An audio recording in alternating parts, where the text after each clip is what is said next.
Привет, друзья! Сегодня мы приготовим с вами мягкие, вкусные, воздушные булочки бриош. Они настолько пушистые, что напоминают сладкую вату. Для приготовления булочек сегодня я воспользуюсь миксером, поэтому в чашку миксера я сразу опускаю 2 стакана муки, это 300 грамм. Сюда же нужно добавить 4 столовые ложки сахара без горки. 4 столовые ложки это 50 грамм.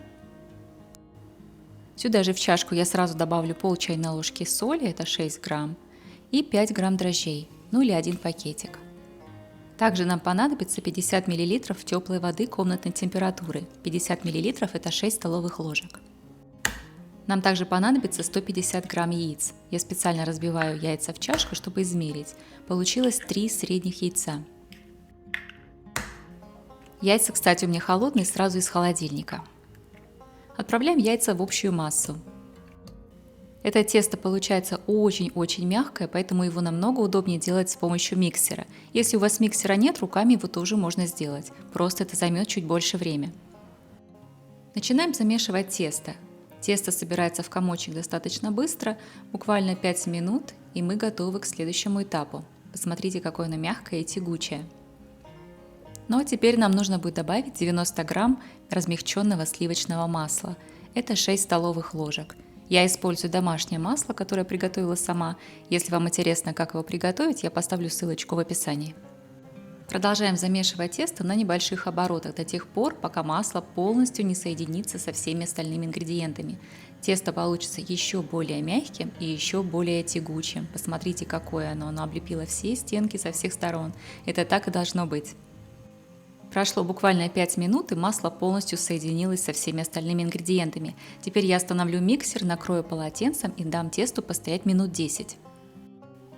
Тесто у меня постояло, 10 минут прошло, и я снова начинаю его перемешивать.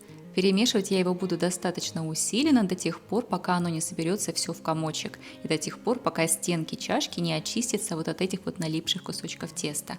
Продолжаем вымешивать.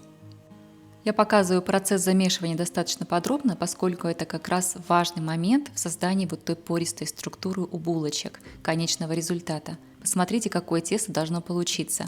Тесто очень мягкое, но очень сильно хорошо тянется, и посмотрите, как его можно растянуть. Оно тянется, как жевательная резинка. Именно так должно и получиться. Тесто очень хорошо отстает от самого крюка. Посмотрите, как оно хорошо сползает, крюк чистый, и практически оно не липнет к рукам. Еще раз хочу показать вам текстуру теста. Посмотрите, какое тесто мягкое. Оно одновременно вроде как и липнет к рукам, но на руках в то же время ничего не остается. Посмотрите, какое оно мягенькое, гладкое и блестящее одновременно. Если ваше тесто выглядит немного по-другому, то скорее всего его просто нужно немного домешать.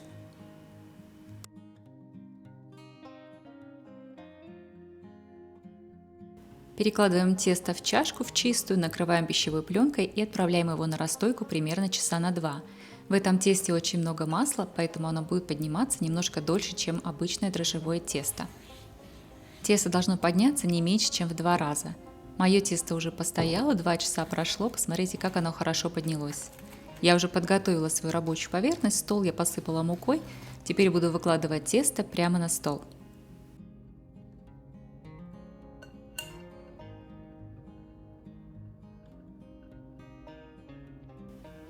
Хочу напомнить, что все ингредиенты для этого рецепта вы можете найти в граммах и в стаканах в конце этого видео или в описании под видео. Из этого теста мы сформируем 4 большие булочки. Булочки, несмотря на то, что теста мало, получаются очень пушистые и очень большие. Делю я тесто с помощью такого резака для теста, это очень удобно. Разрезаю на 4 части и каждую часть начинаю складывать с края внутрь, формирую как бы такой шарик. Затем шарик нужно будет развернуть в другую сторону и немного натянуть его поверхность. Я по-прежнему подворачиваю края внутрь. Теперь я снова шарик переворачиваю и нужно защипать края, чтобы все тесто соединилось. Немного округлю получившийся шарик. Повторяем процесс с оставшимися кусочками теста. Вот такие шарики должны получиться. Теперь шарики нужно накрыть полотенцем и оставить минут на 10 на расстойку. 10 минут у меня уже прошло, шарики немного поднялись. Теперь нужно каждый из них раскатать в такую небольшую округлую лепешку. Раскатываем тесто до тех пор, пока у нас не получится такой кружок толщиной примерно 1 см. Вот такие должны у вас получиться. Выкладываем наши кружочки на подготовленный противень. Противень я закрыла пергаментной бумагой, у меня эта пергаментная бумага не липнет, я ее ничем не смазываю.